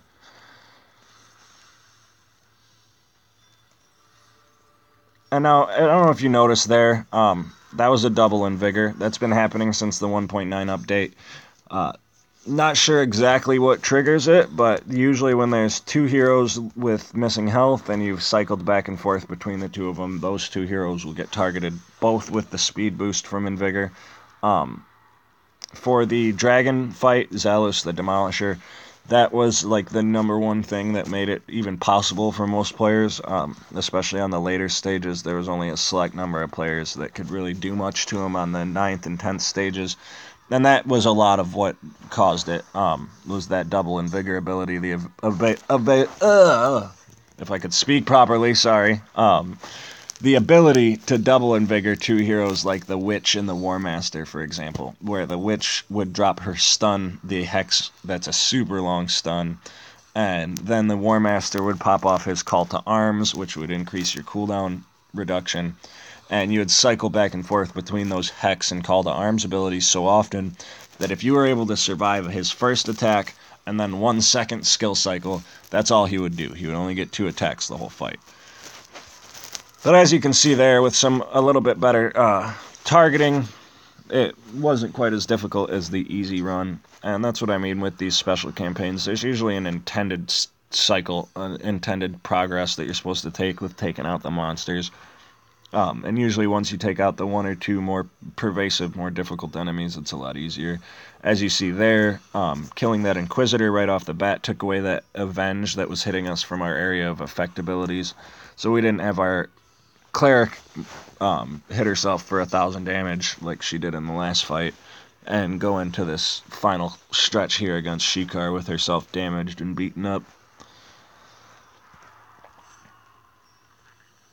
Now, of course, you could probably do this with the Warlock here in this bottom slot.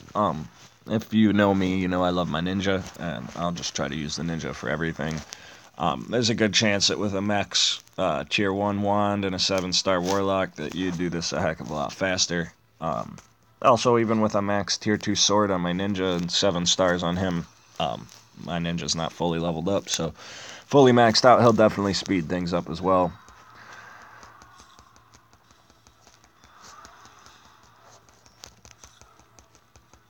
But for a frontline tank, I do think the Necromancer is probably going to be ideal for this. I know there's a lot of damage that comes in the back, but with that curse and such up, you really need that magic jar and the self-heal.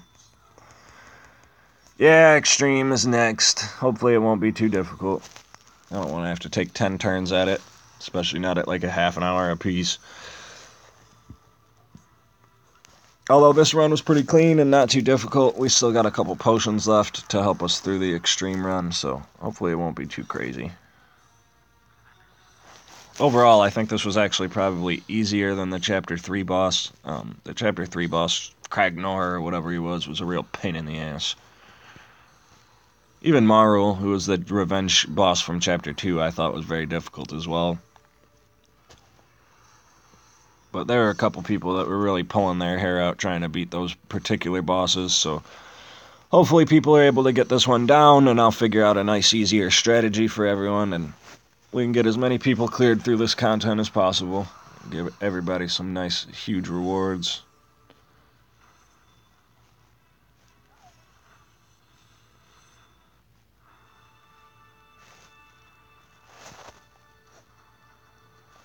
Oh, we got some Goldie boost, though. It's about 2,000 dropped gold from that. That's not too shabby. Level 54, level 54, level 54. I feel like somebody typoed again. Probably should be level 55 boosters, but level 54 boosters are cool. And I really needed those Void Cores. I'm sure a lot of you other guys do too. Of course, if you are able, start pushing those 10Ks and catacombs every week and stack up those free void cores from that. You want to place in top 1% as many things as you can to gather those void cores. Make sure you always do your spell sword campaigns and Rise of the Machine campaigns as far as you can.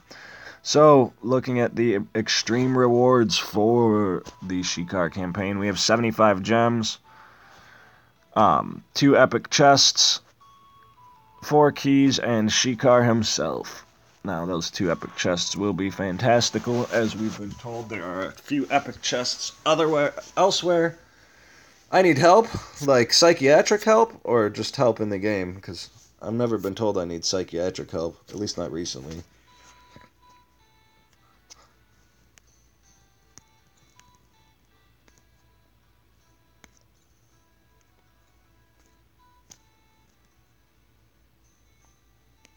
I think the silence means he thought I need psychiatric help. Alright, now for extremious. And this time is we took sneak attack in the front. Some of these later special campaigns and whatnot too have some super brutal sneak attacks that will just one-hit certain heroes.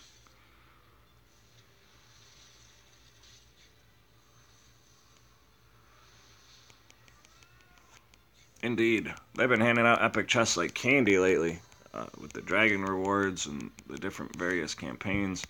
Fortunately, we ate our magic jar right off the bat there. We might have to put the Dark Defender back on him. I'm not sure what the defense difference is between that and the piercing blade. But I personally don't want to have to revive this fool 15 times. Because I ain't going to be able to.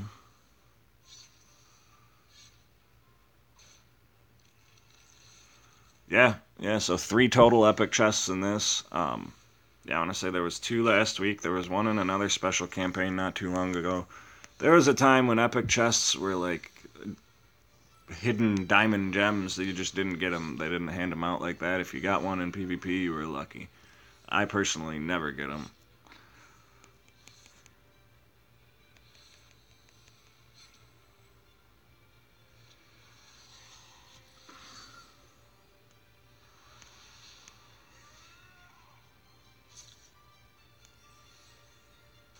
Jeez, oh Pete's. That was brutal.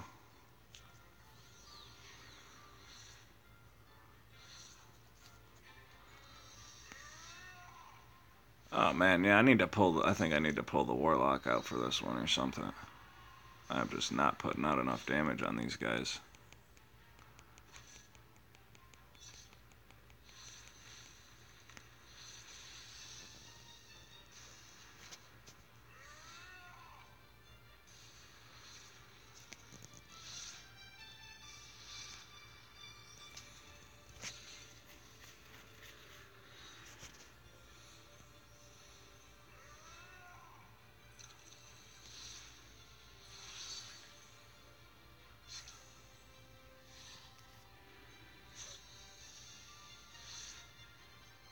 Oh, come on. Just let me bring my ninja back.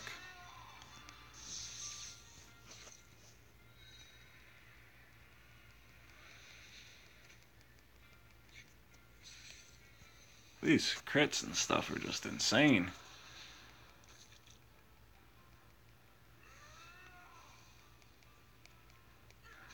Those chests aren't really for only elite endgame players. I mean, the purple battle chests will be, but for a lot of the players that are able to beat this, they're going to be using 7-star heroes. So they're not even going to get the stones from it. They're just going to get a gold conversion. And unfortunately, gold conversions are broken right now for most heroes. So if you get, like, say, 12 Archmage stones and you have a 7-star Archmage, you actually get nothing. So that's unfortunate. Like, for example, in the dragon that we just fought, my guild was able to clear all 10 stages. But in the 9th stage, you get those 2 battle chests, and I got nothing out of either one. I got no stones or gold conversion out of both of them.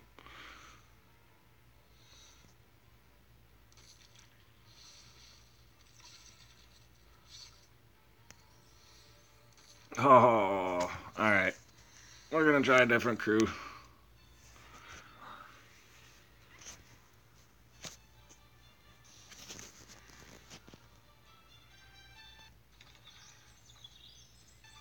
Oh yeah, these are pretty tough, man. It might take me a little while to figure this one out, but where there's a will, there's a way. The last one that came out, everybody thought no one would beat it.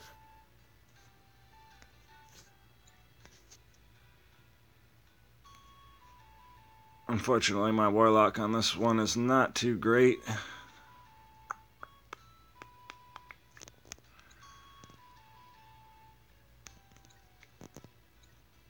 But we've got, what, 144 total defense on that. On a max Dark Defender, we're looking at almost 300. So yeah, we might as well switch over to the Dark Defender and see how that goes. That might help us out a bit. And having the Warlock here. She's got the Drain Life, so that'll give her a little bit of sustainability. We'll give it a run with this squad.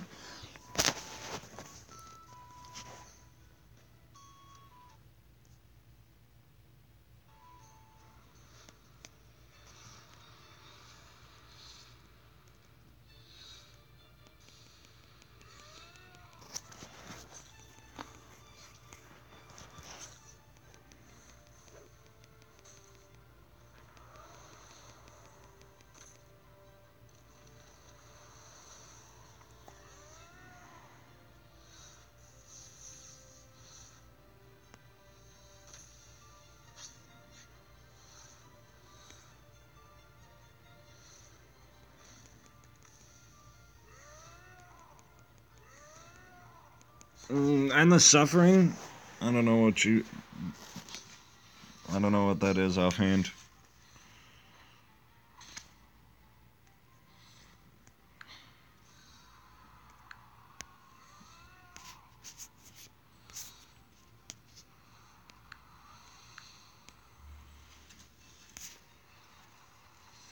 Yeah, I agree. Oh yeah, yes, I'm using Wand of Endless Suffering. Correct. I do not have the Grey Marrow Wand. If I did, I would try it, but at the massive investment, I cannot. Tell Odd he can suck it. Pardon my language.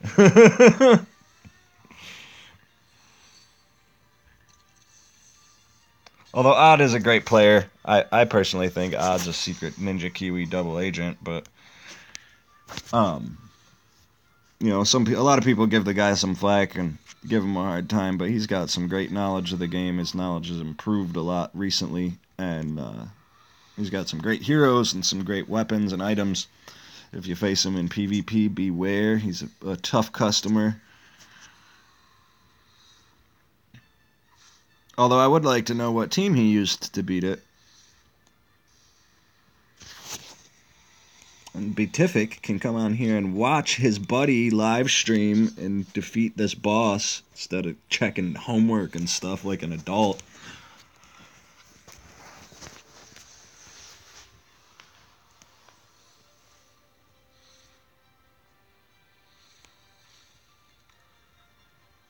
He won't say for now. He's a secret person because he made it. If any of you people don't know who Odd is, he may well be like 19 different people. We're not really sure.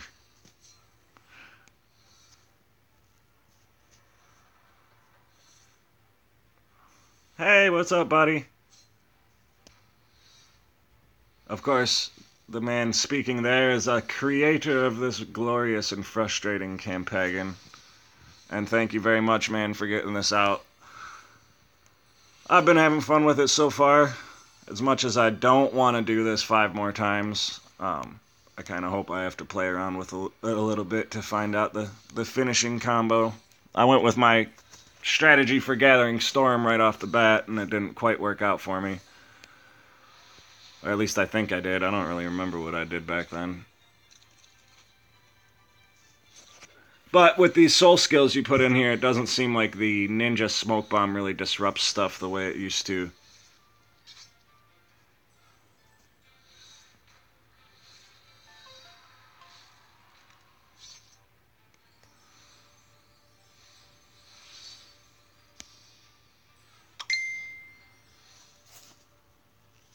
I got people sending messages. Yeah, I always use Valkyrie for tower attacks. I mean, sometimes I'll sub in the Necro in the front, but she's my favorite frontline hero in the game. Um, whether it be with Shield of Wrath or anything else. Yeah, I noticed that. Because you're a bastard, Rowan. You just want to make it so that I can't use my favoriteest things. These are all undispellable, right? A number of people have been asking me to use Spell Sword. I told them that it's not worth it.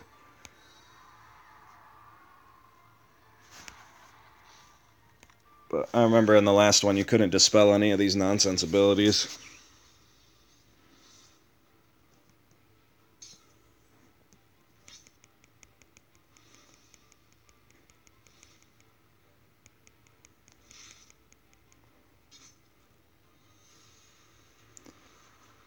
One day I'll be a cool YouTuber like Rohan and I'll have 1 million views and all that fancy stuff. Now I'm happy that like 12 people watch my stuff and enjoy it. Don't think I'm just a weird asshole. I can't believe I've found peace and quiet for this long. I've already had people banging at the door twice.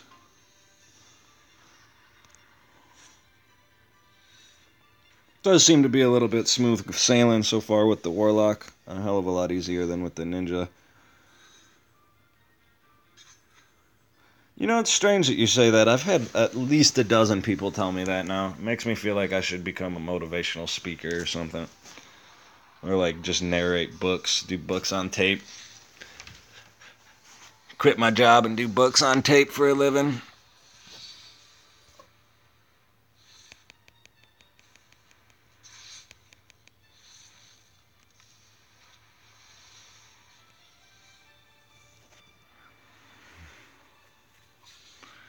You know, I was watching the history and lore of Game of Thrones. They're the special features on the DVD and Blu-ray sets. And the guy that plays Jorah Mormont narrates a bunch of them, and I was thinking the same thing about him. He looks so unfortunate as a man that he should just stop acting and read books.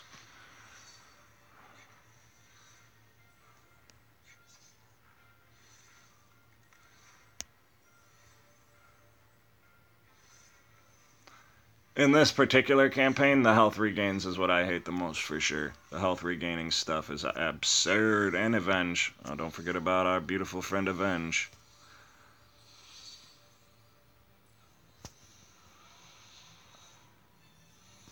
And dropping our renewals on the wrong hero, because we're awesome.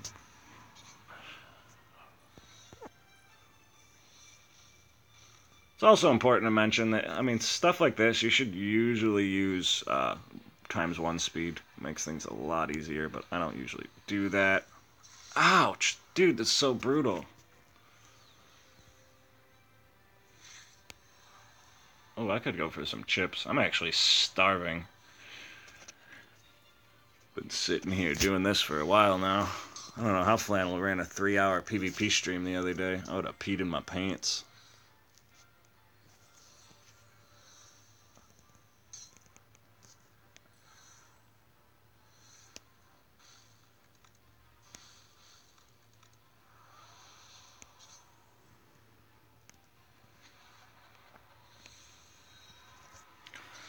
If I beat it on my first try, though, Rowan, you should send me a cookie. A New Zealandite cookie.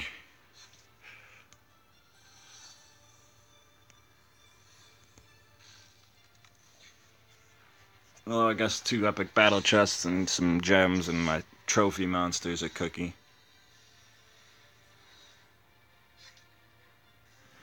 Yeah, Defy Death can be super frustrating. Whenever I'm in, like, Chapter 4 stuff or at Catacombs or whatever, I always make sure I have the Ninja or the Warlock available so that I have an on-demand damage over time.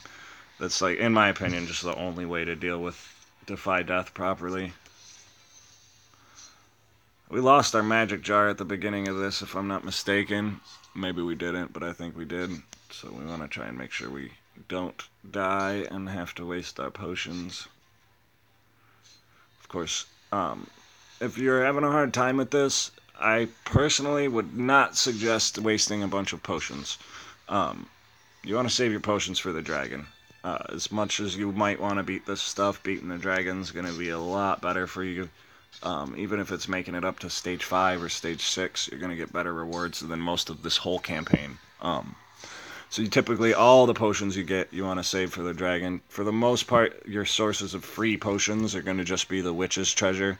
And then if you want to take any free gems that you end up getting, you buy those 200 gem potion packs like I just did. I've bought them. I probably spent about, 4,000 gold on those, or gems on those suckers. And I've never seen a super rare or a legendary potion from them. So I don't know if they exist.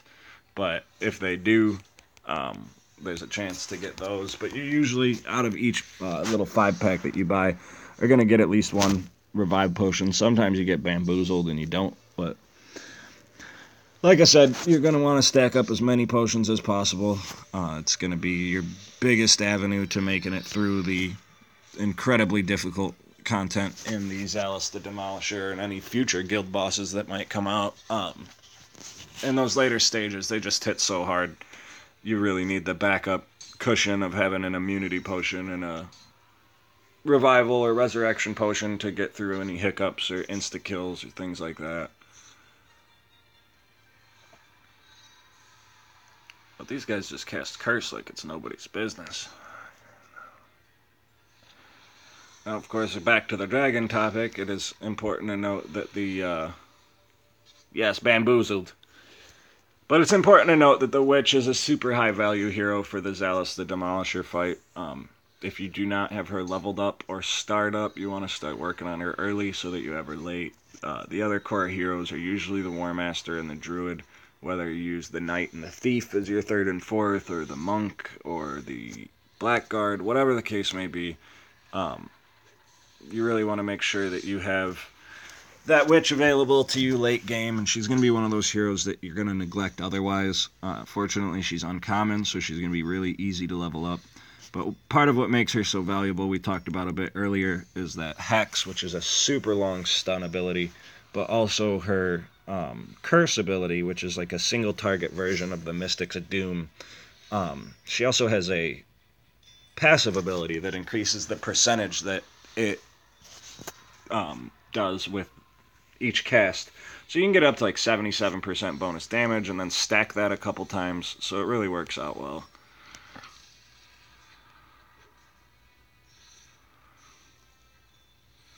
As you can see, we've been holding off on the energy drain here. We want to save it at this point to use as a heal almost exclusively. We don't want to rely on it for DPS output, and that's going to hopefully allow us to focus our heals on the back when we need them. Because we do have full soul energy and we're starting to take a little damage, we'll throw up a rapid regen, just because we saw that he just used his mass to spell. And now we'll use our energy drain.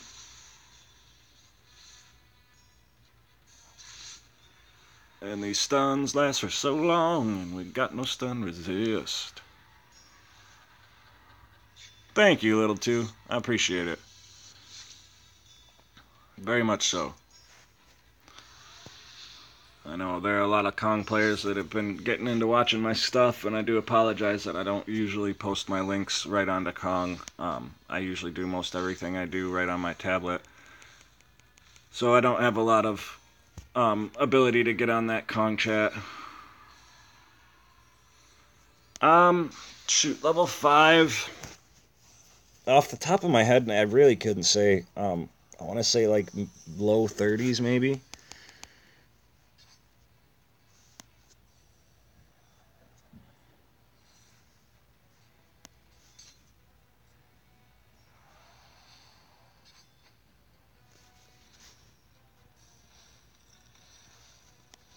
Yeah, I want to say roughly the low 30s is around when you should beat that Chapter 5 campaign. Just this energy drain on this guy is so damn frustrating. We got him almost dead and he keeps healing himself. I just want his dang repentance ability out of my face and his revenge.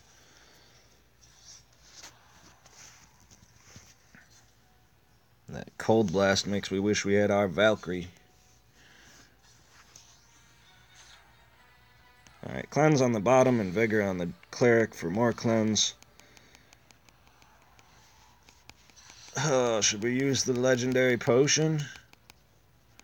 This fucker keeps healing himself. Screw it, we'll do it. Full energy.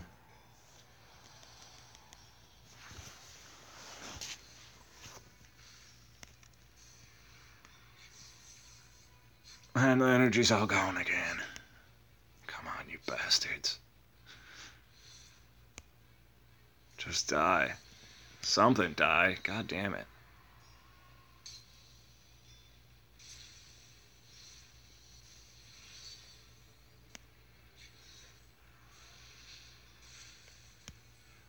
Oh, come on. Of course, I moved to cleanse the Warlock because the Necromancer didn't have a debuff on him yet. We're probably going to have to sink a friggin' revive potion. Yep. Campaign 6 and that late stage stuff, I don't think you can really beat until at least level 37 when you have at least one or two high super rare items or epic items.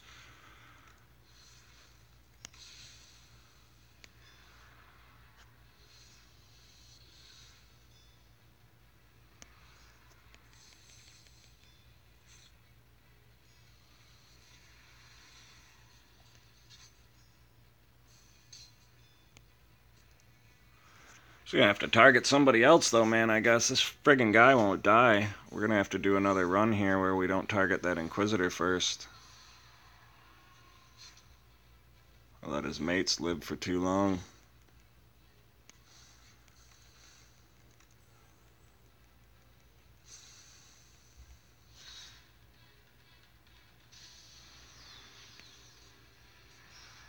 Yeah, see, the problem is these little vampires aren't hurting me, really. It's the more pervasive enemies, and this vile priest is one of them that I should have taken care of sooner.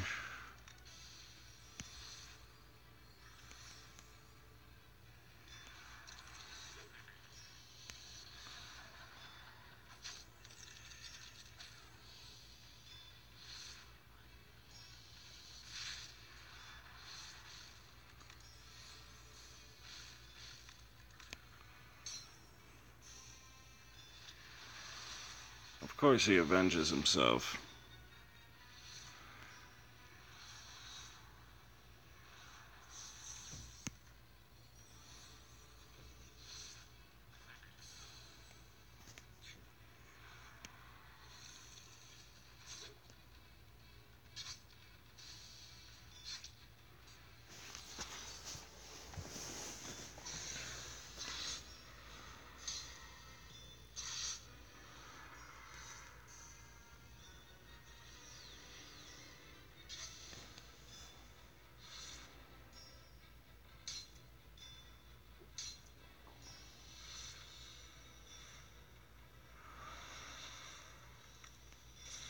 Yeah, they're working me pretty hard. Yep, that's a good game for that run. We'll try it again.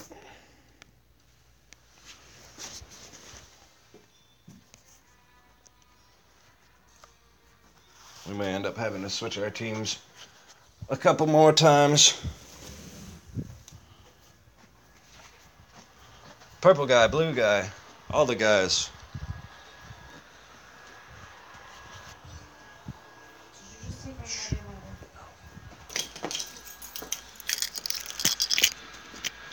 Unfortunately, like I said, these Inquisitors are just absolute bastards, and it seems to be very difficult to take them out. Hopefully we don't lose our stream here. We're gonna walk outside for a moment. I almost feel like restarting right now because we lost our damn magic jar. I foresee me burning a lot of food to beat this, though.